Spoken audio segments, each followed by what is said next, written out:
quand un sujet atteint une clameur publique importante, ça devient comme une sentence populaire où la victime n'a pas parole. Heureusement que le Cameroun est un pays de droit, un pays de justice exacte. Je vous dis déjà ici, vous, les témoins, vous, les violés, vous, les abusés, vous, je ne sais pas quoi, faites attention à vos déclarations. Faites attention à vos déclarations puisque vous êtes des témoins. Et je pense bien que vous le connaissez déjà que les témoins écopent souvent. Les témoins écopent souvent. Cette affaire de Bobda, nous, ça ne nous intéressait pas. Mais vu les déclarations faites par certaines personnes, certains individus, ça attire notre attention. Il est hors de question que quelqu'un qui se dit avoir été violenté ou alors avoir été violé déclare qu'il soit allé avec Bobda. Bobda sort l'arme, pose sur la table, va dans la chambre, revient, vous demande une partie de jambes en l'air, telle que cette jeune fille a déclaré, une des déclarantes. Parce qu'elle dit qu'elles sont allées à deux, elle était avec sa copine. Elle leur demande une partie de jambes en l'air à toutes les deux. Alors, sa copine déclare qu'elle ne pouvait pas, qu'elle avait les menstrues et qu'elle ne pouvait pas. Bobda insiste. Elle dit qu'elle ne peut pas. Bobda dit, alors comme tu ne peux pas, tu peux partir, tu nous laisses. Mais celle-ci reste avec Bobda. Bobda a l'arme. C'est une femme. Il ne parvient pas ni à utiliser son arme pour la menacer, ni porter main sur elle, d'après ses déclarations. Je ne sais pas si elle voulait vraiment témoigner contre Bobda ou elle était là juste pour faire, je ne sais pas. Bobda essaie de la menacer verbalement si elle pouvait céder, comme tout homme. Quand tu vas à la maison avec une fille, une femme qui ne veut pas céder, tu essaies de la menacer. Quand ça ne va pas, tout homme le fait. Tout homme le fait. Quand tu vas dans la chambre avec une femme qui ne veut pas céder, tu essaies de la menacer. C'est ce que Bobda a essayé de faire. La fille n'a pas voulu. Alors, Bobda lui demande qu'il le ressorte. Et c'est comme ça qu'ils sont ressortis. Comment est-ce que ça a dépassé à ce dernier qui avait l'âme, un homme face à une femme, d'arrêter cette femme, cette jeune fille, l'arrêter, peut-être la ligoter et la violer? Oui, elle dit que c'était une façon de l'intimider en sortant l'arme. Mais il ne s'est pas servi de son arme pour faire quoi que ce soit. Voilà un témoignage. Un second témoignage qui est de la part du destructeur de la jeunesse camerounaise qui a la personne de Shakiro. Là, Shakiro, il va te dire un truc. Tu as déjà assez vraiment détruit la vie des Camerounais. Mais cette fois-ci, tu vas te faire prendre dans ton propre piège. Tous ces hommes qui ont intervenu, avoir été victimes de Bobda, ne disent pas, ne parlent pas d'eux, mais parlent plutôt soit de leur cousine.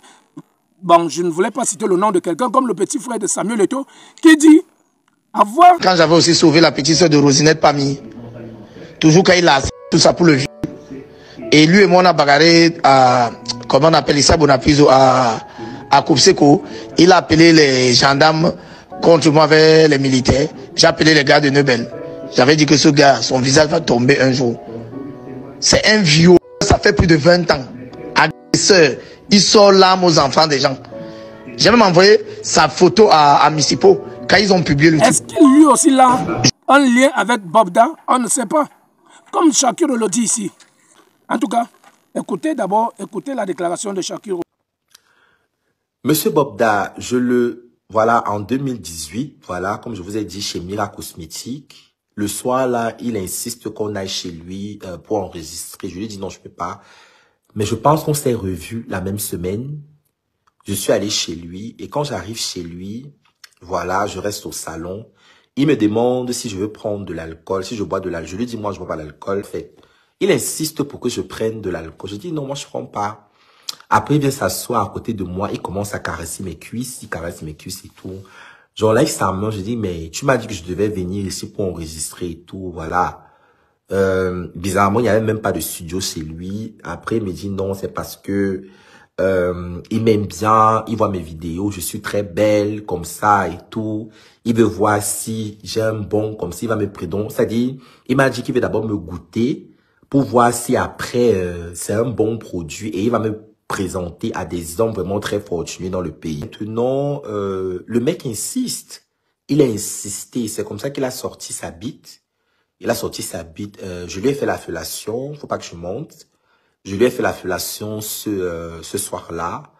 Je l'ai sucé bien et il a joui dans ma bouche. Mais étant donné que je savais véritablement que le sperme contient également le VIH/SIDA et moi, parce que je faisais mes recherches en fait. Donc du coup, quand il m'a demandé d'avaler son sperme, je lui ai dit non, je peux pas avaler ton sperme, je suis désolé, moi je peux pas avaler le sperme. J'ai recraché le sperme au sol parce que moi je peux pas en fait. Et quand j'ai recraché le sperme au sol, il m'a giflé. C'est comme ça qu'il a commencé à me gifler, il est devenu très violent.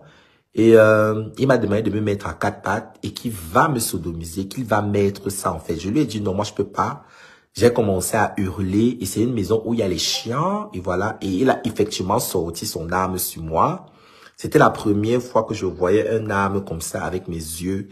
Je me suis juste évanoui. J'ai fait semblant de m'évanouir en fait. Donc c'est pour ça que je suis tombé et tout.